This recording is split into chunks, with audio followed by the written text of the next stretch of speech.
On the 4th of July this year, Independence Day, the Americans, the Fed is launching the digital dollar in whatever form, right? So there's going to be like a digital version of the old greenback, and it raises the spectre of all sorts of ways in which these digital currencies can be controlled and programmed. You know, central bank digital currencies. Before we get into it, I suppose I have said it before in other contexts, but for the longest time I was saying that freedom of speech was paramount, and it's very important, obviously. But in more recent times, I have come to the conclusion that the freedom to transact actually nudges the freedom of speech freedom into second place. Not by much, but I think it does, because I think if you cannot buy and sell as you want without the state looking over your shoulder at what you're doing and maybe making the final decision on whether you can or can't make that transaction, I would say that is a greater infringement of your liberty. You know, if you're planning to go to, I don't know, stand in Trafalgar Square and shout about freedom, if you can't buy a ticket to London, then your freedom of speech is neither here nor there. You have to be able to facilitate your life financially, I would say. And so any talk about taking away cash and bringing in a digital alternative for which there is no alternative makes my blood run cold. I know people will say, yeah, but I already make most of my transactions on a plastic card, or I use my phone for most transactions, which is fair enough. But the fact remains, your transactions are not being tracked in real time quite yet. You know, when you use your cards from a high street bank, Bank of Scotland or whatever, it's once a day. All those transactions are rationalised at the central bank, and at that point, all the kind of transactions are seen and balanced out. But it only happens once. With these central bank digital currencies coming in, everything you do can be monitored as you're doing it. So even as you try to buy the steak or the gallon of diesel or the plane ticket or whatever, it can be seen, and a decision can be made about whether or not that's going to happen, and that makes my blood run cold. So you've got this thing happening on Independence Day in the States, and already in the EU, there's a €1,000 limit on cash transactions. You cannot spend more than €1,000 in cash.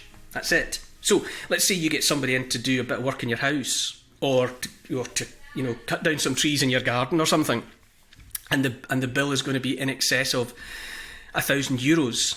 You can't pay it in cash. It's illegal. It puts you in what they call the grey market. You know, if you were to pay somebody €1,500 in cash, you're trading in the grey market, which is like the black market but not quite as bad. And if you do it, you could be prosecuted and you could be imprisoned. Okay, so there's €1,000 limit on a cash transaction in the EU. Also, with a digital dollar, or indeed any of the digital currencies, it can be programmed to expire.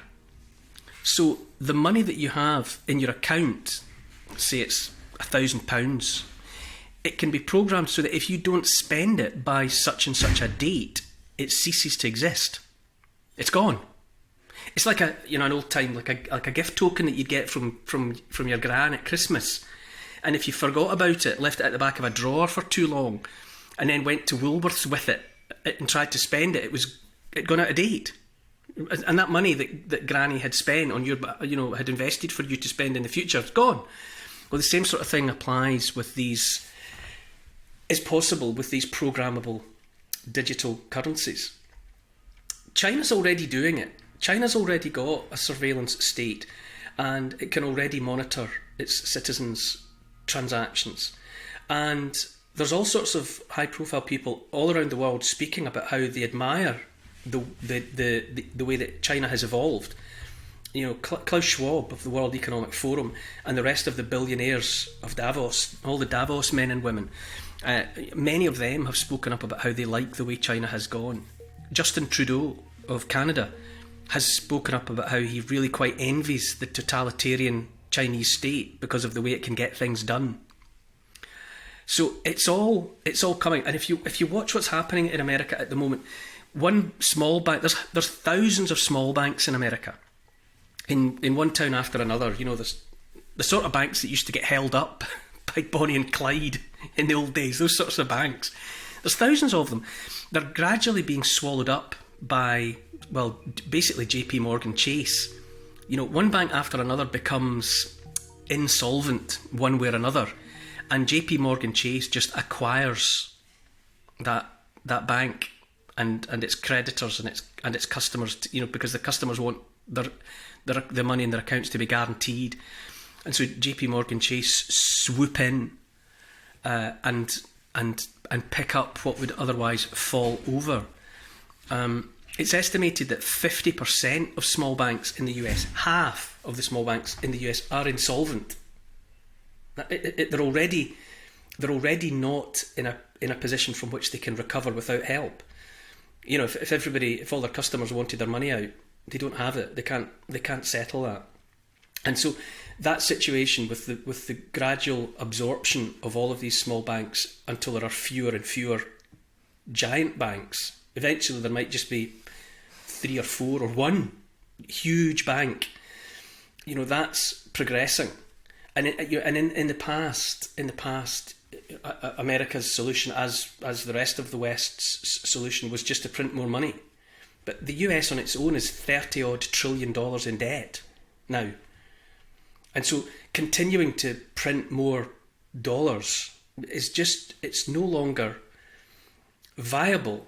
So some sort of change is coming. And don't forget, we've all heard of bank bailouts. It happened in 2008, where some of the banks in Britain almost fell over. They just almost crashed. And Gordon Brown bailed them out with billions of pounds worth of taxpayers' money to keep them on their feet. That's a bailout. But banks are also empowered to do what they call a bail-in, which means that if the bank's going to fail, it can take your money in your account and absorb it in order to keep itself alive. That's a bail-in, and that's permissible in the present system. You can do that. So there's all of these things to be worried about, and it all comes back to we're living in a Ponzi scheme. The way that banks work in the West is a Ponzi scheme. Government's fiat currency is a Ponzi scheme. It's just that governments say it's legal. If you and I were to try and do what they do in the banks, we'd go to jail so fast our feet wouldn't touch the ground. Put in simple terms, banks create money out of nothing. They're the only entity empowered to create something out of nothing, and the something that they make out of nothing is money. So a bank just decides arbitrarily, let's say there's £1,000, ping, £1,000. It's just, they say it's there, and they then lend that £1,000 to you, and they say, and when you pay that back, there'll be interest on that, so you'll end up paying back £1,500. It's only when you pay that back with actual money that you earn that money becomes real. You're paying back £1,500 in return for something that didn't exist in the first place. So the bank's now got £500, well, it's really got £1,500 profit. And they don't just loan that £1,000 that they create to you. They can lend it to as many people as they want. So maybe 100 people get told they have £1,000, which they have to pay back, plus £500 in interest or whatever. You imagine what a business model that is. That's fractional reserve banking in simple terms. And that's why we're in the mess that we're in, because banks create money out of nothing and demand that they lend it and then they want it paid back with interest. Usury, the old crime from the Bible that you weren't supposed to get involved with because it was a sin. That's how they do it. But we're in this horrendous mess now, largely because of the misuse and the abuse of fractional reserve banking. So here, Paul, you said, what am I thinking about this week? What I'm thinking is that it is time to think the unthinkable. That's what I'm thinking about. We, the indebted, abused, misused, mistreated population, we have to contemplate thinking differently, fundamentally differently, about many things, but about how we seek to be remunerated for what we do. There's going to have to be a turning away from the way things are. There's going to have to be a turning away from the captured and corrupt institutions, and new and alternative ways of doing everything are going to have to be found by those of us that care to do so. And the ways in which we transact, that's going to have to be radically altered as well, and it will involve thinking the unthinkable. If we step into the trap that's prepared for us with these digital currencies, then more fool us, because they will have us at that point. We will be in digital jail at that point. So if they won't let us transact with cash, if its days are numbered now, the paper dollar, you can bet your sweet bippy that all the other currencies in their tangible form are on their last legs as well. So if we can't transact in cash, and if the only alternative then is to cooperate with all the problems for us of a central bank digital currency, which is programmable cash, every transaction being monitored in real time, decisions being made on your behalf about whether or not you can make that transaction. If you don't want to do that, then where does it leave you? We've got to think differently and find other ways of doing it. If you have something that's wanted, if you have a commodity that's wanted by others, or if you can perform a skill or a service that's wanted by others, then there has to be another way in which we can exchange those. And I'm not talking about going back to barter. I'm not talking about going back to I'll give you 3 chickens for that penknife. I'm not talking about that. I don't actually have the answer to what it is. I just know what's required. And it will involve thinking the unthinkable and finding other ways to do things. But I know that we can, and we must, and we will find other ways to transact with one another, so that we're out of reach of the state. They cannot take from us, that which is not theirs in the first place. They can't. If we can find a way to transact with one another, then we can turn away from and sidestep them. And I don't know what the answer is. I don't know what that means of transacting will be. I keep on going back to thinking about the rye that the Yapese people used in the Yap Peninsula in the Pacific. Those big, gigantic stone-carved donut things that sit in villages and sit in clearings and sit on paths through the forest. And they never move. But someone owns each one. And everyone knows the transactional history of the rye. They know everyone who's ever owned it. It has a story. And so if you own it today and you want a bride for your son so that he can be married, you would accept that the rye now belongs to that family. It doesn't move. Nobody needs to touch it. But everyone knows who it belongs to. And that story of that rye has become a little bit longer with yet another transaction. And in principle, it's the same as the blockchain that underpins a currency like Bitcoin. Every time a Bitcoin changes hands, the record of that transaction is adjusted, and everyone in the chain can see it. And so there's an ancient. The Yapese have been trading in part with rye for thousands of years. And so there's nothing new under the sun. And in principle, the idea of the distributed ledger and the blockchain, it's old. Bitcoin and digital currencies are just another manifestation of a very old system. And I'm not suggesting that we start transacting with giant stone donuts either. But what I mean is that there have been other ways of doing this. There have been other ways of transacting. And there will be and are alternative ways with which we can transact from one another.